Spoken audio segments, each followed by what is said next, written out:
Well, we'll forget the first bit, but what do you mean by coach? A coach is just bringing the best out of other people. Like it's not through instructions, by helping them to figure out how they work and operate and how to help them achieve the goals that they want to achieve by hearing what they say and supporting them through it. Like, and then we could get sciencey with it, with confidence, competence, connection, character, all of that stuff as well. But that's basically I'm helping them develop a skill. So how does that different from a coach? In the business world, a coach tells other people what to do, which for me doesn't resonate. That's an instructor or a facilitator or a teacher. I also move between all of those things in my sessions depending on the needs. So separating it as a coach in many ways doesn't make sense as I'm now thinking about it out loud.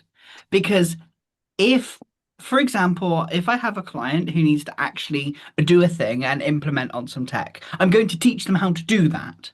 I'll use coaching techniques to help them figure out their own way, but I'll show them how to do it. Oh, yeah, we put this thing here, this thing there. So I suppose in a weird way, a, a traditional coach is also very weird to separate it out in Hmm. what I do because it's so like interdisciplinary. It I go across the wide spectrum of everything versus just pure coaching.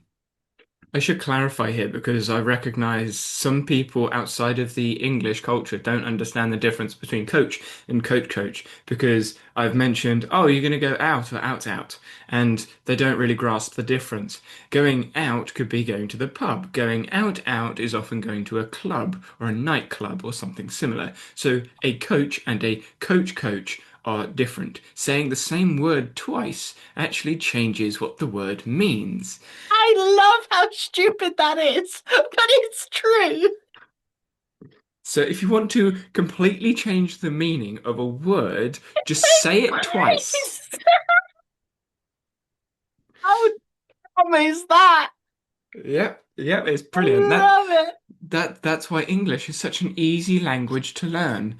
it. Because when you learn English, you fully Yeah, grasp what is going on. When you just yeah, learn English, you still get lost in conversation. yeah. But when you learn, that's it. That's it. When Yeah, you learn. exactly. When you learn the language, you understand all of the meanings behind it, such as double words. Uh, Yeah. but yeah, It so reminds me, it reminds me of something that I was watching yesterday, where there is a German speaking VTuber who was watching the memes around German language and how they get like really long, ridiculously long words. And actually, she, she just went, no, that's not what we say. I mean, sure, we could say that, but in normal terms, we don't say that. And it just reminded me of that. I'm like, yeah, so fascinating. I love it. mm, I think a lot of the accents that are brought on from or trying to pretend to be English or the Queen's English or King's English or proper British speaking or posh, those accents also don't mimic how most English people speak, which I mean, I imagine it's the same for the majority of accents that go around the country. They're very stereotypical. Uh, Yeah. but it's interesting how language drastically changes the meaning of the words that you're using. The accent can also change the meaning, just adding because I was watching behind the scenes of the England football camp and they were asked to name words of certain objects, and some of them called like a bap, a bun, or a burger bun, or uh, yeah, various other variations of what a bread roll could be.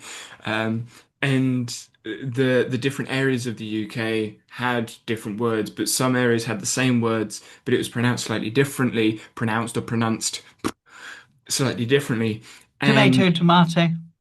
scone.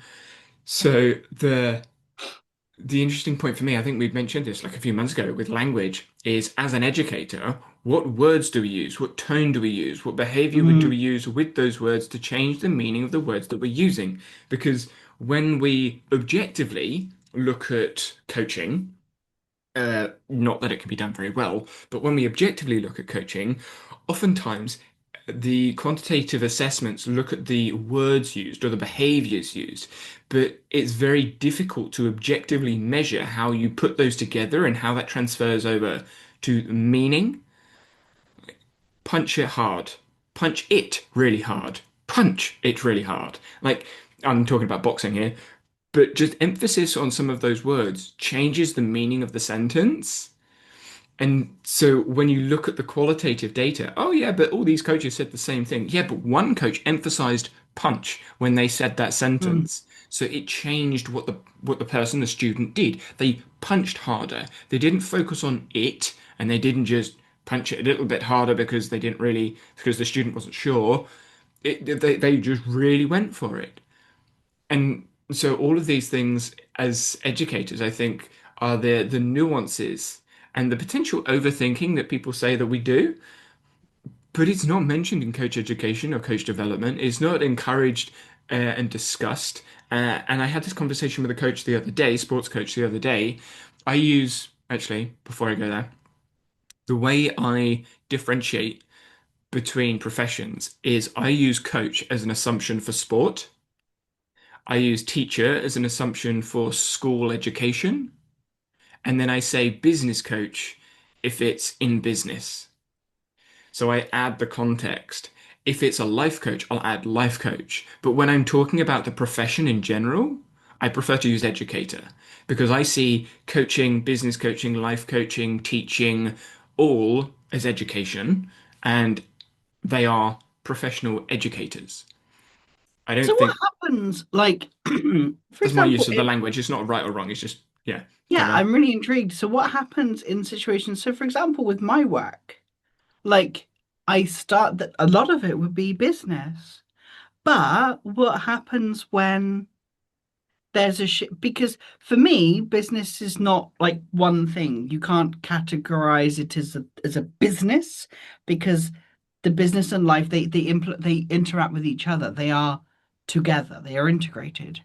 So what would happen then? Like, how would you refer to me? Would you still use business coach? Yes. Because the primary application is business, even though there is life coaching integrated into that. When I think about the context, I think about the behavioral setting and the Mm, systems that are within it. Obviously, life is a system because you are an organism. And so the life system is within whatever larger behavioral setting you're in. So you're in a business behavior setting because you're discussing, I would imagine, business related topics. But there is a life system in there because there's an organism in there. And so all of the other systems that are within the system, because obviously systems are in systems, are there. If the focus of the conversation moves towards a different system, then the larger system could be a life element. But I still think the general theme of the conversation is likely related to business, like the task goals likely come back to, or whether you want to call task goals or just the tasks in general, likely lead back to business. I've never been in one of your business calls, but that's my assumption. And it's mm. very similar with sports coaching. Even though I'm coaching trampoline, most of the conversations I have aren't actually about trampoline. Uh, I will give tasks that relate to jumping on a trampoline and doing X movements and exploring X movements. But when I'm having conversations, a lot of it is around physical capabilities. If you want to categorize these things, physical capabilities, mental capabilities, their attention, what they're doing at home, what they're doing like in other sports. Are they doing other sports? Are they playing sports day? Um, and then how they're feeling about trampoline, what they want to do, what they don't want to Mm. do, which is more, it's less technical and tactical about trampoline. So some people would argue it's less sports coaching and more life coaching, but it's still to me sports coaching. Does that make sense? Yeah, sort of. Just find the categorization. interesting because I suppose it needs to be a generalization for it to make sense, I'm assuming. Like just to shorten the language and conversation, but it feels generalized based Categories. on the based on like the frequency of like what you perceive. So you see business coaching as higher as the life coaching part because of course one, you're not in my sessions, two, like I talk about business most of the time. So I suppose that's the affordance, if you will, that comes forward. I see categorizations as jargon. Mm. If we were to like shorten your session and really look at a focus, I imagine, again, not in there, it'll be business. And similar with me, I imagine you would describe me as a sports coach, not a life coach. Mm. Like I'm still taught because some of the conversations I'm having with participants and parents, we're talking about anxiety, depression, ADHD, autism, how managing at school relates to managing inside a trampoline, how we can interact certain people for social Yeah, skills. Like that's still life coaching, but I'm a trampoline coach. I love that. So interesting. Yeah. So for the sake of I guess differentiating the two of us when it Mm. comes to coaching, we use a bit of categorization and jargon to make it simpler for people to understand that there is an actual difference. Because there is, but those Yeah. differences aren't everything, and there are actually a lot of similarities, which is why I Yeah. prefer to treat both of us as educators. We are professional educators. I just happen to be in a traditionally more sporting context, you being in a traditionally more business context. Yeah. I like educate. That's a yeah. Carry on. Yeah, it's similar with parents. Hmm. Parents are professional educators, whether they like it or not. And whether they're good at it or not. Precisely. Which is why I think parent education is. A lot of coaches would disagree with me on this, sports coaches, when I say that. I think parent education is part of a sports coach's role because the kids that turn up, the teens that turn up, even the adults that turn up with the grandparents, like their parent is the one that's more likely to have discussions about the sport with them than I am. I see them for 40 minutes a week. Parents see them a lot more than that.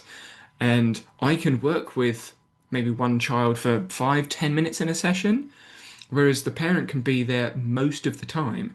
And so, me developing the parent to be a more effective educator in that setting and outside of that setting, I think is actually potentially more helpful than helping the individual because I'm helping someone help them. Cool. Yeah, makes sense. But a lot of well, I don't know of any coach education that helps you coach the parents to coach. No, They just think I'm the because for coach, I have the answers. yeah. Ugh. Mm. Uh, but yeah. So I was talking to one of my coaches about coach development, language of coaching, and they were they were talking about a situation, well, various situations. We were discussing various situations about encouraging people to do X, Y, Z thing, and I'm going to try and keep it as simple as I can so that you don't get confused because there was a lot of trampoline biomechanics and jargon that was involved in this conversation. But essentially, a person was doing a front flip, a front somersault, 360 degrees forwards, right, from feet to feet, Yeah.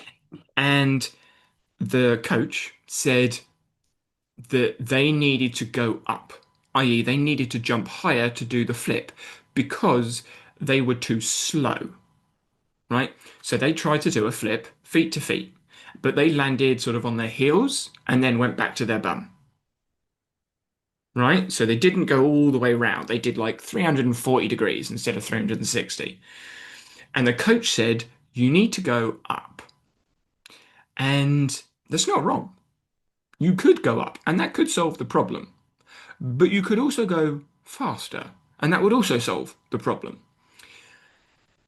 And where the conversation I found most interesting was this coach said lots of stuff. They said you need to go up because, and then listed loads of biomechanics. And Yeah. the person, the student, doesn't understand the biomechanics. I've asked them, and they do no, way over their head. Mm. Yeah, they just get lost. And when I look at their somersault, they don't flip. They don't go any higher. They don't do it higher. What they do is they speed it up. But the coach said you've got to go higher, and then the person landed it. And so this is where the conversation becomes interesting. The coach said to do something. The participant didn't really understand what the coach said, but changed something and then found success. The coach then didn't ask or clarify what the person changed. So the coach has said something, the participants changed something, and Uh-oh. and the participants done something right. That, from a coach's perspective, could be positive reinforcement that what they've said worked. And the only way that someone can check that is a coach developer watching that conversation and asking and probing those questions, which is what we were doing. But this is a conversation that's happened like afterwards. So I didn't see what happened. I couldn't ask the participant what happened. I couldn't ask the coach in the moment what happened. This is 2 weeks after the scenario. So coach developer needs to be on site for that one. Or the coach needs to recognize that there are other potential solutions that the participant could have picked, and the coach needs to double check what the participant did. But in order for the coach to do that, they need to be highly aware of what they've said, the potential solutions for the participant, and also check in a way that doesn't bias the questioning that the participant has done what the coach suggested and not what they thought they should do or just something else. That requires a lot of self reflection. Mm. It is something I'm doing always in my coaching. Same. But how do we then encourage other coaches to do that? Which I think is what the coach developer role is. How do we Yeah. encourage coaches to become their own coach developer in situations like this?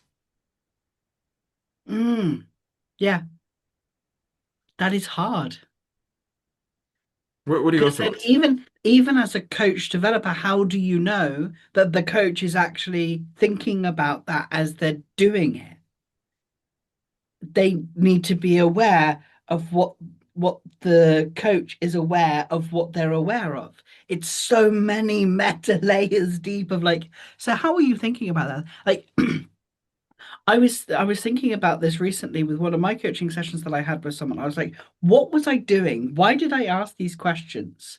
Straight after, I was like, why did I ask this question? What was it about this block or this desire to go away from an activity or to open a file or to like, why did they behave the way they behaved? And why did I ask the questions that I asked when they asked? Like, why? And it was really interesting to go through that process of why, what was it about that? What did I notice that I didn't notice I noticed? Yeah. The reason I asked this, because I saw something on LinkedIn as well, which obviously all relates back to sports coaching. But there was a drill, there was a session, there was a practice, whatever you want to call it, that was attack and defense in football. Most things on LinkedIn are related to football because football is one of the biggest sports. Um, it's not the biggest, just to clarity. But I was looking at the session, and it was a really good session when you look at it from the coach's rationale and justification, because it encourages the players to do the things that the coach wanted them to do. Um, for those that actually, I think most people understand football. At the end of the day, there's a goal at one end, there's a goal behind you, and you need to try and kick the ball in the goal in front of you. Unfortunately, there are people in the way that try and stop that. The aim of the session was to get players to go wide and then go in to the middle to score. They wanted players to pass the ball out wide and then pass back into the middle to score the goal. Fine. And the way they did that is they put gates. And so you've got to pass the ball through the gate from the inside to the outside, and then cross the ball in and score the goal. That's 2 points. Or you can score a goal normally, which is 1 point. For me, this does two things which I don't think is intended. One, if a player could get around, if it's a one-on-one situation and the player can get around them and shoot and score, they are discouraged from doing that because they could get more if there's someone wide. So if there's a shot on, they won't shoot. They will pass it wide, get the pass back in, and then shoot, which isn't match realistic.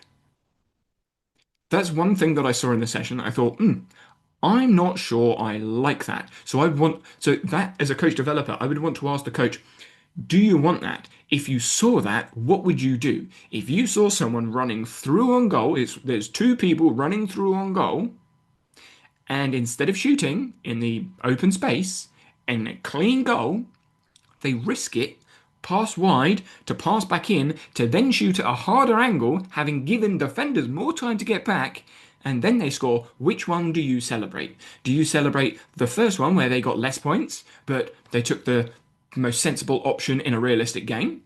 Or do you celebrate the one that got them more points and got them to do what you wanted them to do in practice, but you wouldn't want them to do in a match situation? Which one do you celebrate? I love it. I love this And overthinking. And that's the design of the session that they've created, Mm. which I understand the rationale, I understand the logic, it makes sense because it's adding things to encourage people to go wide. But if it encourages people to go wide in a different situation where you don't want them to go wide, that's where I see the issue. And that's where people, as we're when we're creating sessions, need to really address it. But what it does on the defensive side, again, I don't coach football. I know football fairly well, played academy football. But what it does on the defensive side as a defender is I go, right, well, if they're going to try and get loads of points out wide, there's no point me marking the wingers because everyone's going to run down the middle first because they've got to run down the middle to pass it wide. So forget marking the wingers. They can stay out there for all I care. I'm just going to stand in the middle. So instead of having everyone spread around, you now got people standing in the gates. So why would you have people standing facing sideways in a football match? You wouldn't, but they're defending the gates rather than the goal, which you wouldn't want. And then the defenders are actually trying to get the players to stay in the middle of the pitch because that's 1 point zone rather than 2 point zone. So now instead of encouraging an attacker to go away from the goal wide, you're encouraging the attacker to go into the middle, where they're more likely to be able to shoot at the goal. Why would you encourage attackers to come close to the goal to shoot? Unless you have loads of defenders there. Which, in a match situation, makes no sense. On two counts. One, they're pretty good at shooting normally in a match, and they don't have to go out wide, so they'll just kick it at the goal. Now you're like being peppered with tons of shots because you're saying to attackers, hey, come into the middle and then shoot at our goalkeeper. Keeper's not going to like that. Or all the defenders go in the middle because now you're forcing the attacks in the middle. Everyone goes in the middle, everyone's congested, and now the winger's completely free. And they just pass it wide, and then they go and shoot because the defenders are so used to being congested in the middle. They, to me, are basic tactics in football. But the basic tactics in football are kind of forgotten because you're encouraging a certain thing in a practice or a drill or a game or whatever you want to call it. So, as a coach, designing those practices, it's not just I want them to do this, let's put that in. Because what are the other consequences? What are the other potential solutions? And with the trampoline scenario, what are the other potential solutions for the participant? In the football, what are the other potential solutions for everyone else involved? The defenders, the attackers that are involved. Even the defenders on the attacking team, they know they don't have to do anything like mark the wingers because as soon as the other defenders get the ball, it's going to go straight down the middle of the pitch anyway. So, how does it impact everyone else and what are the other potential solutions? Because if you're not thinking about the other potential solutions, the task might actually be doing more harm than good. Mm. And I imagine in a business world, it's similar. If you ask a question and there are other potential solutions, you could be encouraging them to do something that you actually don't want them to do, but in this one situation, you do want them to do. Yeah. Like you could say, just random example. You could say, right, okay, so maybe we want to focus on one or two things. But by asking them to focus on one or two things, they forget something that's really important that Yeah. they hadn't really acknowledged. And that's actually often what happens is like not in particularly in my coaching scenarios, but in many coaching scenarios, is it is traditional when you look at the productivity side of things and the doing of things, it is that. It's like just focus on one or two things. And the first question usually is, what What do you want to focus on? what do I focus on? Like there are hundreds of things for me to do. They're all just as important as each other. Um, so help. I say, no, just pick one. How? How do I pick one? When do I pick one? Okay, I'll just do what I'm thinking about right now. It's interesting. I was on a call with a customer of Morgan, and they said that's what the AI planner does. They're like, I put the tasks in, but I don't want to have to pick. I just push the button and let the AI planner tell me what to do. I'm like, yep, same. Same. As long as the task is in Morgan and you've got a frame set up with it, you're good to go. Yeah, yeah. Have you seen Motion's recent pivot? No. What are they pivoting to now? AI agents. Because they're basically all AI. It's like AI calendar, AI voice assistant, AI transcription, AI everything. They're just, yeah, all AI. The price has also been increased. I think it's like £30 a month, $30 a month now. Oh, the AI powered super app for work. Oh, so exciting. Yeah, yeah. Uh, but yeah, so I find the word coaching interesting. And when I explored coaching, I realized actually I need to take a step back, and we're talking about educators here. And then when we take a step back and look at educators, are they educating for I guess, for all of the affordances? Are they Can you educate? educate? Can you educate for all of the affordances? Well, yes. Well, the perceived affordances. Well, because affordances are obviously perceived by the individual. Yeah. If if you are open Mm. in the task design, then all affordances are opportunities. When you add constraints, because constraints are always present. Like Yeah. I'm constrained in my room because I'm in a room. I'm constrained in my chair because it only swings a certain amount.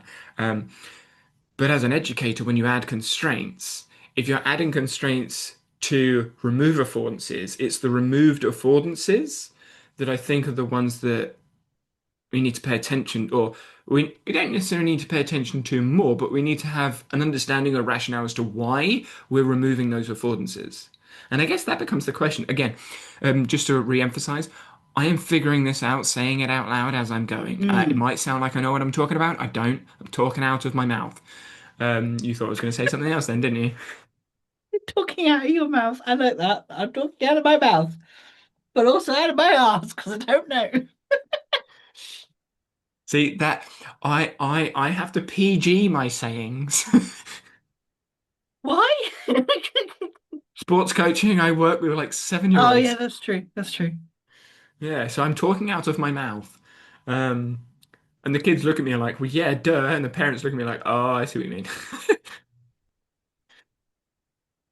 But yeah, so I feel like as coaches, educators, if we don't have a rationale as to why we've constrained the affordances of participants and the rationale not constraining solutions that might actually be effective, then there is an issue worth exploring. I'm not Mm. saying it's wrong because might still be right, it might still be effective, but it's an issue, it's a talking point, it's a topic worth exploring. Yeah. And that actually came up in our in our boxing fight. I say my I went to a boxing gym for the first time ever, 28, never boxed. And it was a full, pretty much a full session. The video's coming out next week. Actually, it will probably come out the day before this comes out, so maybe you've seen it. Hey, um, but there was a situation where Adam, the boxer, put me in a position. He put me right arm forwards, no, left arm forwards, because I'm right-handed. I think it was orthodox position. I'm still working out the jargon. Yeah, put me in an orthodox position, and then we were boxing. Um, and we were going and doing the boxing thing, and then sort of midway through, well, towards the end of the session, but midway through the positioning, I said to him, Why can't I do it the other way?" And then we had a discussion, and we tried it. We tried it southpaw. Yeah, why it's called orthodox and southpaw, I don't know. Why not just left-handed and right-handed? But yeah, okay. So I tried it southpaw, which was right hand forwards. Um, and we went round, did some stuff, and he was like, "Okay, if for some reason my left hand backhand and my right hand backhand have about the same amount of force, but my right hand front hand is stronger than my left hand front hand, right? So if I'm right hand front, left hand back is the same as a right hand back, but the right hand front is stronger, which is southpaw, which isn't orthodox, which goes against the traditional." And this was our first session, and he said, "It's so interesting because I wouldn't have thought that. And if we hadn't have tried it, we probably wouldn't have been doing it. And if I'd gone to another gym and a boxing coach said, right, you're right-handed, you go orthodox, let's do this, bum, bum, bum, finish session, we wouldn't have explored that." And that, partly because of my nudging, but partly because of Adam's openness to coach and to explore, we actually got to, actually, maybe you're a southpaw, not an orthodox. And that's understanding the rationale as to why you put someone one way or the other. And through conversation, I actually found out, which he seemed a little bit reluctant to say to start with, was switch hitting, where you could be both. And I'm like, well, yeah, that makes way more sense to me right now. Having only boxed for 50 minutes, I feel far more comfortable switch hitting. He said, well, there's loads of problems here and here and here and here, but I haven't experienced any of those problems. Mm, So until I've experienced those problems, there's no reason for me to say, well, why can't I be a switch hitter? mm. And I suppose for you as well, because there is the eye and also the balance too, Hmm. which was not taken into account. Or might have been, I don't know. But like it sounds like it wasn't. It was a point of conversation, but I don't think he really knew how to like adjust it, and neither did I, because obviously I've never boxed before. Mm, And he hasn't boxed with someone that's half deaf, half blind. The deafness didn't make much of a difference. I imagine no. it would make a bigger difference in a fight though, because if I get hit on my left side, which fighting, if I get hit on my left side, that's going to impact me more than hitting me on my right side Yeah, when it that's comes to my true. hearing. If they hit me on the right side of my face, I can't see that, so I can't anticipate that. So I'd have to judge from my left side, which I think would be interesting dynamic. I haven't got to that point yet. But with the hands up, which is why I think I preferred Southpaw, have hands up. If my left hand is up in orthodox in front of my face, that's my good eye. I can't see a thing if my hand's in front of my eye. Yeah. So I said to him, I was like, well, I can do this. And he said you shouldn't be blocking your eyesight because it's like looking over. I think a water pool's edge is what he used. It's like you're looking just over your hand, like the water pool sort of bit. And I'm like, yeah, that's great. But if my hand moves, I can't see anything. So it's got to be down. So now I'm putting it slightly lower to make sure it doesn't sort of just bob up in front of my one working eye, so that I can still see. And he said, oh yeah, just look through a gap between your hands. Yeah, but if the person moves slightly to their right or my left, I can't see them because that's my right eye's job. I can't see them. So they've got to Mm. go to their left or my right. Or I have to move my left hand out of the way. Now I'm basically saying, hey, come punch me in my face. Like, no, thank you. Mm. And Yeah. again, it's the educator understanding, Adam in this case, understanding that he's constrained me. Why has he constrained me? He said it was partly for the camera because he wanted it to be right for the coaches that might be looking at it, which I get. Like when you've got other coaches looking at you, parents looking at you, you're like, I need to prove that I know what I'm talking about. That's a mistake. I need to point out that's a mistake, even though the coaching philosophy might actually be, no, it's fine. I'm going to leave it because it's not a problem right now. So he did say in our conversation, he put me orthodox because I'm right-handed, and he just it's what you do. But through conversation, we sort of moved southpaw. And looking at my movement, he said, "Well, actually, you might be a switch hitter because you look pretty comfortable in range and moving between left and right, and you look comfortable left and right." Yeah. And so the educator is open enough to that. I'm not sure how many educators would be, which is why I'm exploring different sports and and with different coaches. Would you be open to doing that with other business coaches? I'm curious. That would be really interesting. I would love to I would be an opinionated little shit. Um I must admit, it is a challenge to be just a sports person. Like I've got to pretend I know nothing about coaching, and yeah, the bits that I do know about coaching, I don't want to probe, critique, and yeah, like pick at during the session yeah, because I'm just a sports person. But I'm a sports person that wants to learn. So yeah, there are still elements of the coaching that I'm like, I don't get that. Can you explain that again? Like I know other boxers probably wouldn't ask that question. yeah, And I'm coming at it yeah, as an adult that does understand a bit about coaching, so I'm going to ask these questions. yeah. It would be very interesting to sit with a coach. And actually I do have a coach. And I did challenge my coach recently around something that we were talking about, a decision. It was relating to a couple of offers that I'm thinking about creating, relating to how can I bring ecological principles to like business stuff and and decision making and all of that lovely stuff. And the first idea was to bring it a little bit broader. So it's about like, how do you decide what to eat? Because most of my clients are ADHD and neurodiverse. I'm getting there. Most of them are neurodiverse, and most of them struggle with that of like deciding when to eat, what to eat, and just don't have much of a clue about where to even begin with like just making a decision on that. So it's like, well, you could create something on that. And I'm like, yeah, cool, I could. And they were like, yeah, just make it as a freebie. And I'm like, why a freebie? And I started questioning why instead of just going, yeah, it could be a freebie. Yeah, but it could also be like a low cost way into my world where because coaching is not paid for traditionally, people don't think about paying coaches.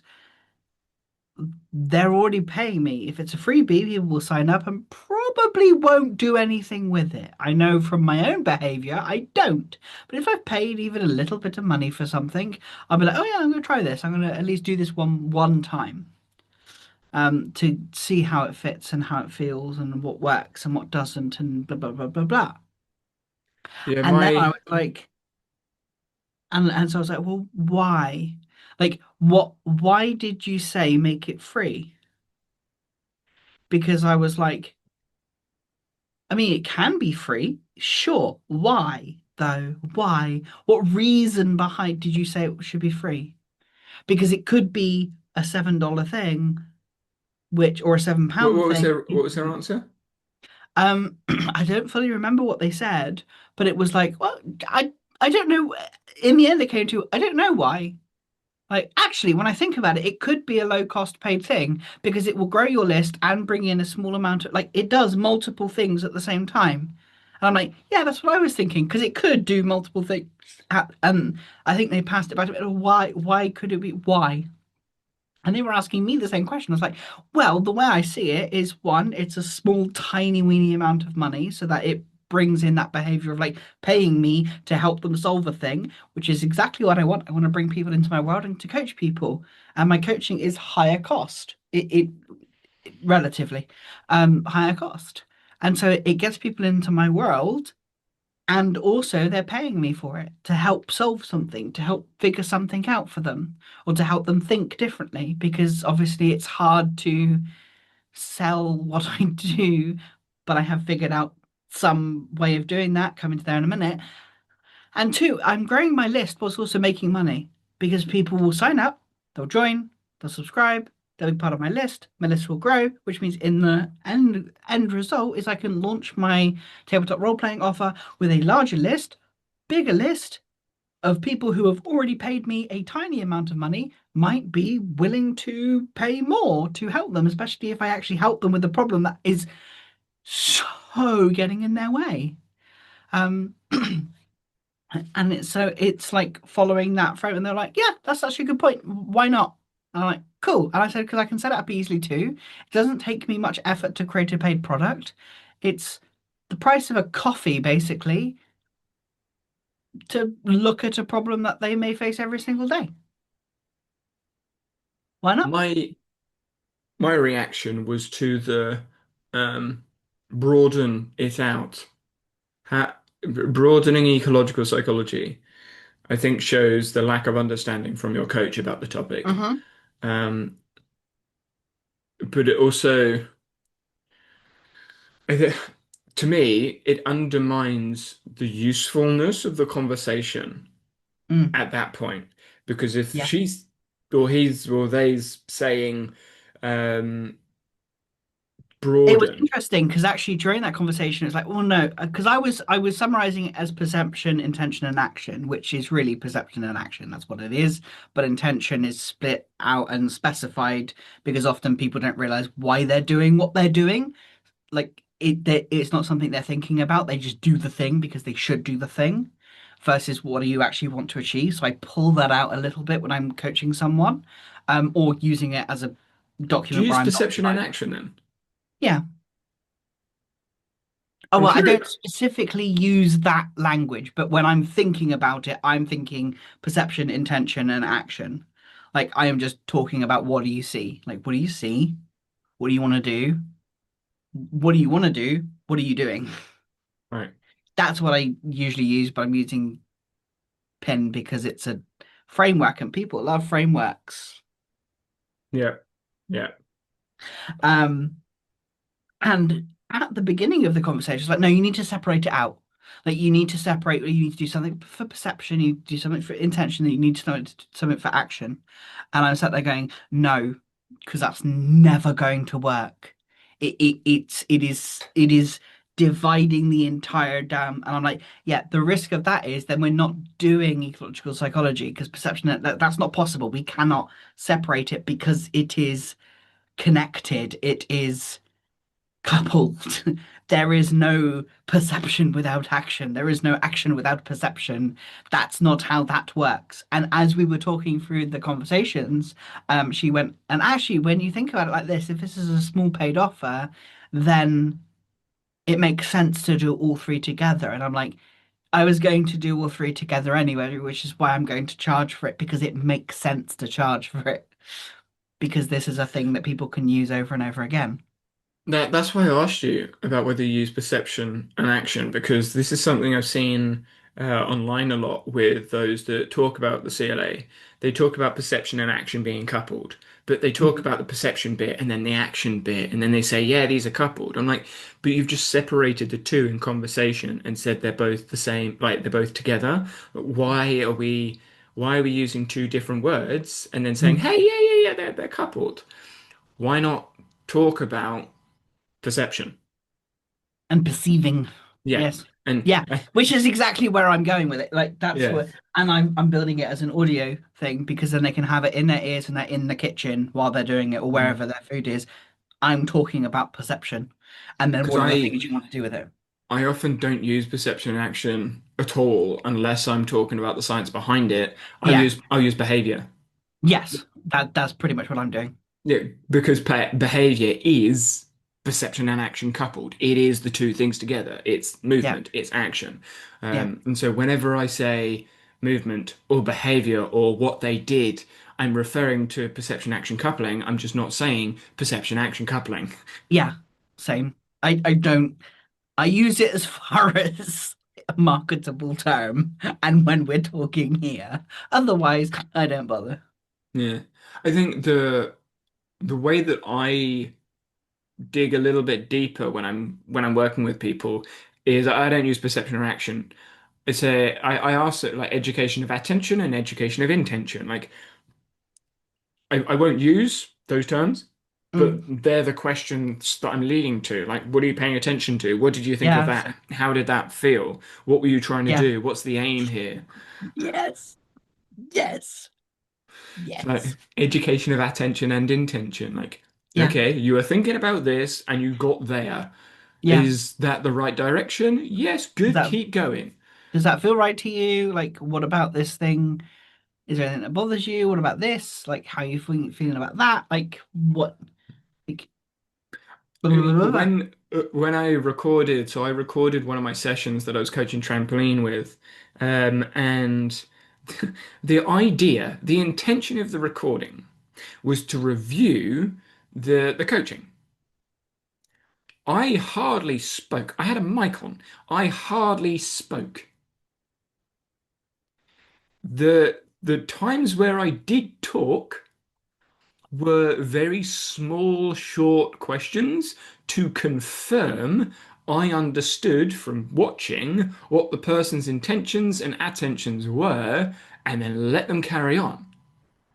And so the coach developer, whoever was watching, wouldn't really get much from it. Mm. They would have to understand where I'm coming from. I would have to spend X amount of hours explaining the reasoning behind why I didn't say any of this stuff, which I think is valuable in itself. But I found it really interesting looking at those videos and going, I really don't talk much. And then comparing that to the one that I did with Adam. Granted, I'm more used to being on camera. I'm also like, I know what I'm doing with the recordings. It was the first time he'd like recorded a session. But I compare it to Adam's, and he was talking non-stop the entire time. Even while we're fighting, he's given me like verbal feedback and verbal points. Like, yeah, that's good. Yeah, move forwards. And then we're going, and it just like constant motor mouth almost. Um, some of it was useful. A lot of it, to be honest, I'm not listening to that. I'm punching a thing right now. And also, like, if you think about it, when you're doing yours, your intention is not to present, to perform. Your intention is to coach. Whereas perhaps I could presume um, it was to perform coaching versus coach. Yeah, yeah. And Adam did say that, like in our coaching conversation, it was Yeah. one of the first things he said. I said, well, I had that feel. He said, well, a little bit like, what was the word he used? Um, Disingenuous is the one that I want to use, but it's not the one that he said.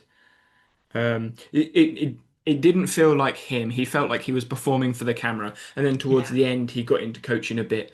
After he got used to having a mic on him, recording every word that he said, every joke that he made, every comment, and then obviously a camera recording every action. But yeah, I think it's something in the coaching world, sports coaching world, that's not done anywhere near enough, and I don't think it's done in the business world at all. No. Yeah. No, there's not. It doesn't get done. Because there's not a national governing body for a business coach to like register or affiliate with. You just coach. Yeah. You just say, "Hey, I'm going to help you do this thing. Pay me money, please." Yeah. And then if lots of people pay you lots of money, you can then increase your prices. And then say, "Hey, look, I'm a really successful business coach. Pay me more money, please." And then it's like, I'm going to teach you what. Actually, what ends up happening most of the time when it comes to business coaches is they become business coaches for business coaches because they gain some resemblance of success due to luck. And then because it pays more to teach other people to make money, they do that. which is why you have so many people online teaching people how to make money Yeah. and not actually helping the people that need the help. Which is exactly why I do what I do, because that's the damn point. I want to actually help people do the actual thing that they actually want to do, which as a result, they make money. I was reading a LinkedIn post this morning. I'm on LinkedIn far more now because LinkedIn actually has valuable content on it because there are people that are competent. I won't go Uh, that far. well, my LinkedIn anyway. Um, Most of my LinkedIn are coach developers or head of professional development at X club, Y club, um, or whatever academic PhD researchers, professors. So Okay, yeah, that makes sense. yeah, I've got like, have you read this new paper? Have you read this newspaper? Or have you read this paper that came out like 3 years ago that talks about this value thing that came up in this competition that's going on right now? Or I've just worked with these 70 other coaches. I This would is what we so discussed. love, I would so love if more business people actually did research. Because I Uh, think that it would transform the business coaching world. Because that's the thing. It's like if they did more research, they'd discover more alternatives and more things that they can work with but they're and do. busy doing the thing. But they're not doing the bloody thing. They're shit at it. Which is Yeah, why but you coaches got are, to practice it to get good at it. yeah, but then you need to actually have competency in doing it if you Yeah, don't. which comes from experience. Yes, but also them, as soon as you seem to think you have a small amount of competency, you go and tell everyone else how to do it your way, which is But it useless and it doesn't worked. teach any of the coaching skills, it doesn't teach any of the actual coaching skills to actually coach. You just coach in a certain way, But and then if it you've got the worked, coaching what's wrong coach. with it? Everything's wrong with it. Everything's wrong with it because you're not actually helping people. You're just telling people how to behave. And then when they don't behave in that way, it's their fault. It's, Yeah, well, you should have just done it this way. If you'd have done exactly. it this way, if you'd have done it my way, you would have been successful. But because you haven't done it my way, you're not successful. It's like, Yeah. no, because you haven't adapted what you think works to the environment of the person who actually exists there. Yeah, They're not a but if it clone. works Stop. for me as the coach, and when I was coaching you, it worked, it's obviously your problem because you're not doing what I told you to do. So I know It how to didn't coach. work. That was the fucking point. And it only works because people then adjust how you enjoy getting meter up for a change. But this is what I get. But it's so As a annoying. sports coach, you're not supposed to look at the research. You just learn from experience. You just do loads of years and loads of hours in the fields, and you get people to run around fields for hours in a warm up that's pointless because the research isn't useful. Because the research is done on students in a lab, which is not the same as all the professional football players I've worked with in X amount of years on this field. Yeah, you're working with professional football players who already have the skill sets. Oh yeah, yeah. I know your arguments. I make those ones, but that's what I'm saying. Like, I get this all the time. Like research is ignored unless you're in the research, or you're at the top part of the game looking to increase the 1%. And sort of like leaning back to what I was going to say about the LinkedIn post I read this morning, it's about a messy middle. Like you've got the volunteers right at the bottom that are I've just been getting using that. started. I Sorry. remember using. I've used that term before. The messy middle. Yeah. I saw it in a couple of posts. I thought, you know what, I'm going to have to bring that up. But yeah, you got the volunteers down the bottom that are sort of just getting into it, doing it normally for the love of the sport, or they're getting bored and they're close to retirement and they want to do something, or they want to have some friends and join a group somewhere, which is totally valid reasons, by the way. And then you've got the professional coaches at the top level that are being paid a fair amount of money to do stuff. And then you've got everyone else in the middle. They're all trying to figure it out, Yeah. often doing far more hours than they're paid for, if they're paid at all. Yeah. And the It's mess, a similar thing in business because you've yeah. got business owners who are brand new and they're just starting out and they're in this period of like not really knowing anything about what they're doing and they're just kind of plodding along and figuring it out as they go. And they're just making the mistakes and doing all the things that new business owners do. Then you've got people who are like big and multi six figure business owners or people who are this and that and are aiming to be millionaires or multi-millionaires. And then you got people in the middle who are just running a business because they want to run a business and it's the only, and sometimes it's the only option for them. And I'm like, I will work with you. Because if you're in the messy middle, that is where all of my input is the most effective. Because if you're in the messy middle, you've already been figuring it out for a while, so you know about basic business stuff, some basic business stuff. Um, and Sell also, stuff, get money. yeah, sell stuff, get money. And that's when it's cool because then you work with them and you see the just the things that change, the small little bits. It's like it's funny when I often attract the what's it called? The refugees of other coaches. Hmm. Because the coaches um Yeah. um and See, they're like, oh, when I'm when you trying. say educators, it's fine because they Yes, are educators. They're I just think ineffective ones. they're very ineffective educators because they're just saying, well, you just do it my way and that's fine. Like, yeah, well, no. And then there's the new educators that are like, I'm going to teach you your own way and you should do it in your own way. And then I talk to them and they're like, yeah, just do this thing and this thing and this thing and this thing and this thing. I'm like, well, but why? So there was a paper that came out 2022. It was based around, I want to say rugby coaches, sports coaches, of course. Um, and the paper summarized.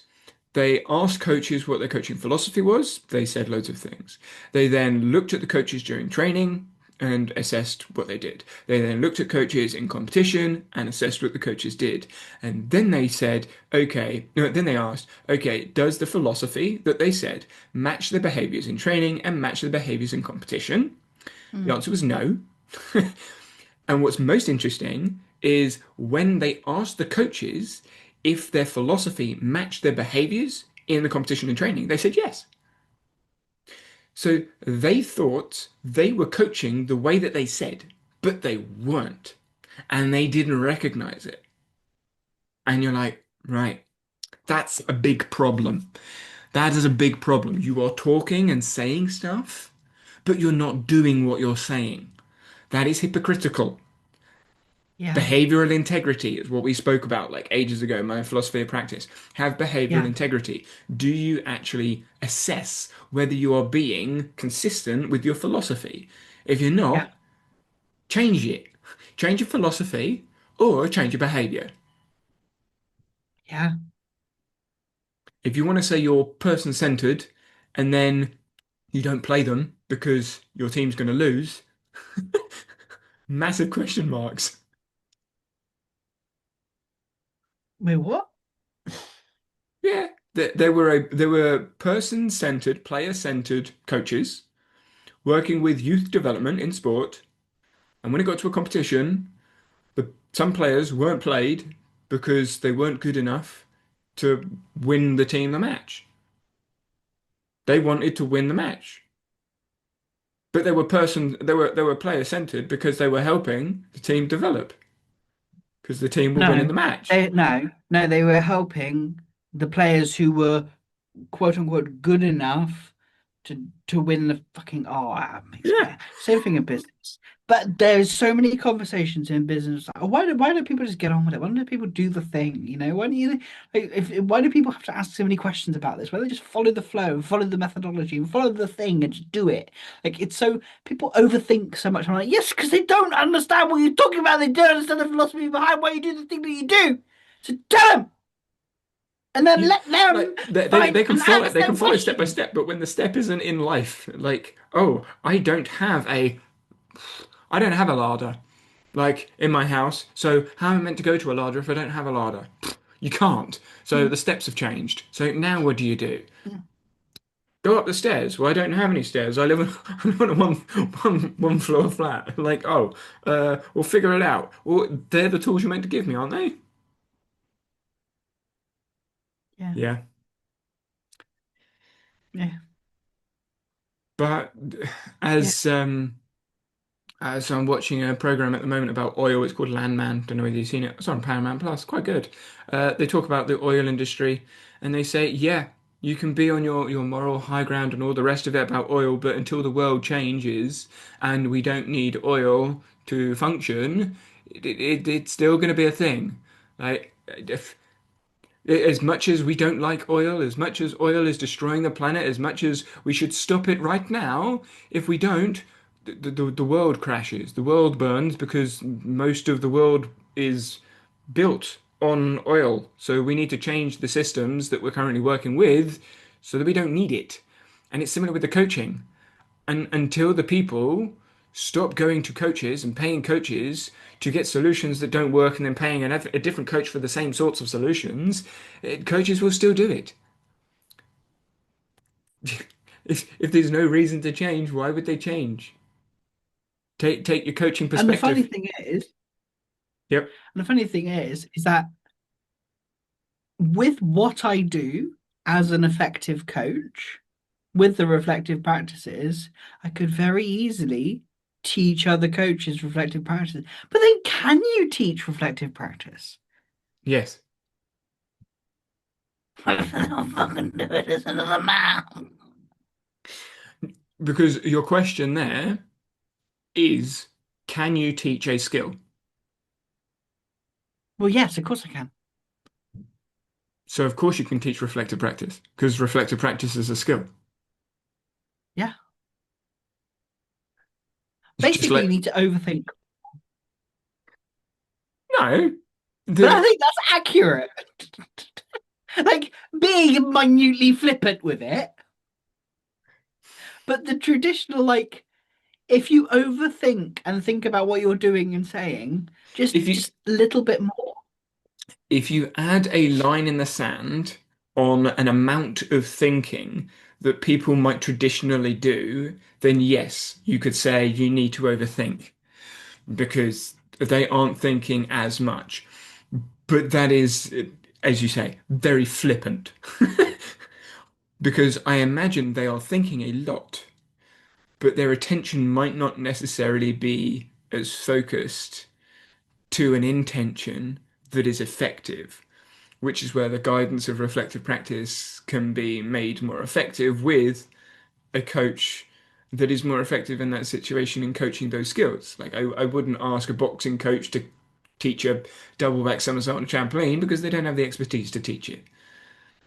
Mm, And so it's yeah. the same thing. I wouldn't ask a coach that has very little experience with reflective practice to help someone develop the skill of reflective practice, which is where coach developers, I think, should be able to coach reflective practice. If they're not effective at coaching reflective practice, then I wouldn't call them a very good coach developer. Potentially hot take. Just because you can Is coach the it? technical, just because you can coach the technical and tactical of a sport doesn't make you a coach developer. It means that you can Is it? regurgitate facts online. That's a hot take. Yeah, yes, yeah. There are lots of coach developers that I'm aware of. Well, they call themselves coach developers. Whether they actually are coach developers, that's another question. Um, but there are not lots of coach developers that I'm aware of that I've spoken to. These obviously in sports they go by different names. They're like mentors, tutors, facilitators, coaches, coach educators, course leaders. Like, so many names for them. But essentially, a coach that's coaching another coach. There are so many of them that can give you the biomechanics of a thing or the technical movements of a thing or the tactical positioning of a team or something else, but know nothing or very little about psychological elements, traditional sports psychology elements, or biomechanics that spans beyond their sport, or load management that goes beyond their sport, or reflective practice, or any coaching philosophy. The majority of the coaching sciences, the soft sciences that are in coaching science, is often overlooked, or they use their own personal life experiences and assume they are the answers. Yeah, there's loads of them that do that. So yeah, the hot take. That blows my mind that that's a hot take. That. Sports coaches go into life coaching because they think, oh yeah, I coach sport, I can go into life coaching. And they just take their experience from life and just throw it into, it's like, oh yeah, life coaching is the same as sports coaching. So I've heard some people say it's actually easier than sports coaching. I'm like, right, there's far more variables in life coaching. Having spoken with professional life coaches, like many of them, and explored the context myself, I've deliberately chosen not to go into life coaching for various reasons. And one of them being it's extremely vulnerable for the other person. So it Yeah, requires a lot of trust.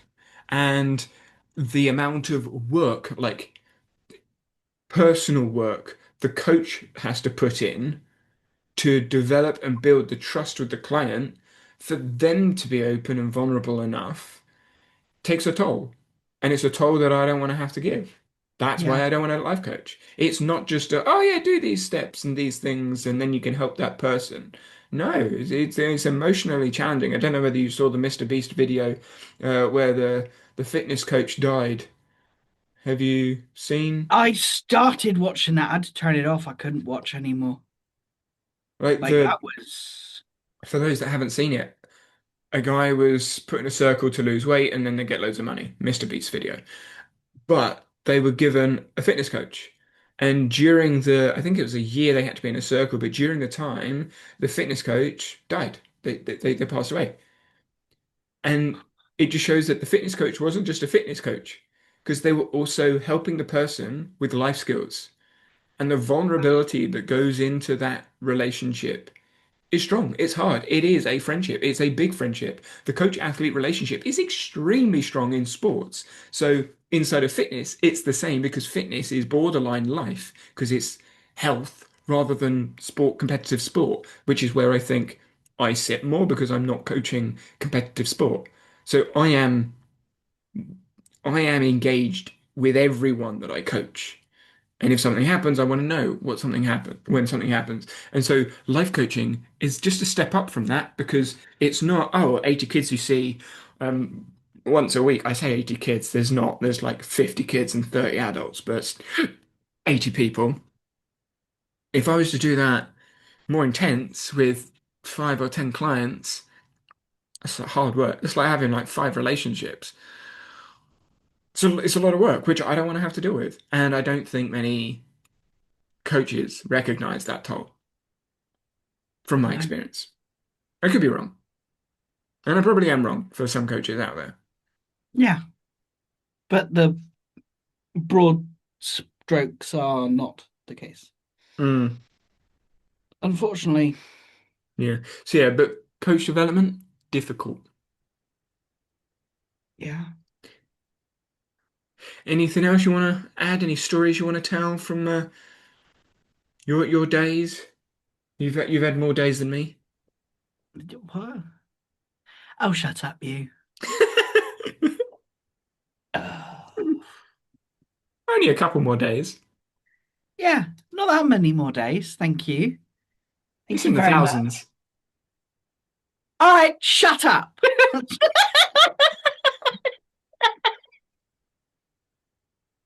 We're in the millions of hours, but yeah, thousands of Shut days. up now.